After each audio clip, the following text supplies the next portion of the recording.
Hello, and welcome to Message Magazine's daily devotional reading, Thoughts in Worship. Does it seem like your days are getting longer, yet your time with Jesus is getting shorter? Or maybe you just need a little pick-me-up that lasts longer than that morning cup of coffee, and is healthier too. Whatever the case, the way you spend the next few minutes in time just might determine where you spend eternity. And now, here's your host, author, speaker, L. David Harris.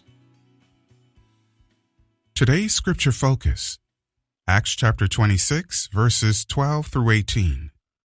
We are focusing on sin recovery principle number 5 of 12. We confess to God, and when necessary to people we have offended, the exact nature of our offenses. When God shows up in your situation, you are blessed.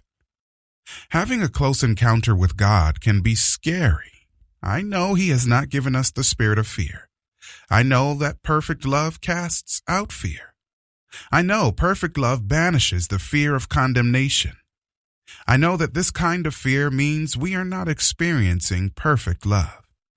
And this underscores the fact that many are apprehensive about close encounters with God. His presence shines a light into the dark closet full of skeletons we have been holding under lock and key. However, it is God's intent that an encounter with Him has the opposite effect. When Jesus visited Saul on his way to Damascus to destroy as many Christians as possible, Saul was overwhelmed by the brightness and power of God, so much so that he was blinded and knocked from his horse. Was Jesus there to accost and destroy Saul? Well, no. He wanted to bring the zealous sinner Saul into agreement with him. He wanted Saul to recognize that all that time he was fighting against God himself. The blessing is that Saul recognized the folly of his plans and became a receptive servant of God. Once he got over his initial fear due to the dramatic nature of his encounter with Jesus, he was in agreement with God's assessment. That is what biblical confession is, agreement with God's assessment of sin in our lives.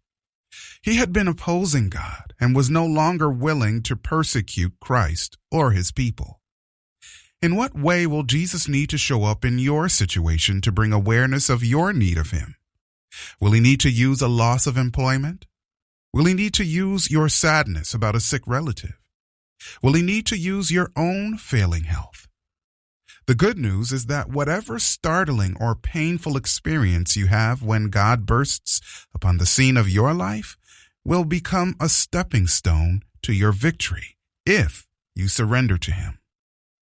Saul did not stay on the ground. He did not remain blind. He did not continue traveling on the road to destruction. His encounter with God transformed him into one of the most fruitful and faithful followers of God. In Saul's case, the close encounter was a success. He was saved.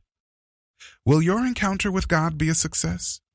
Will you honor Him with the privilege of transforming you and making you an ambassador to the masses that need their own experiences with God? The choice is yours. Thanks for joining us, listening friends.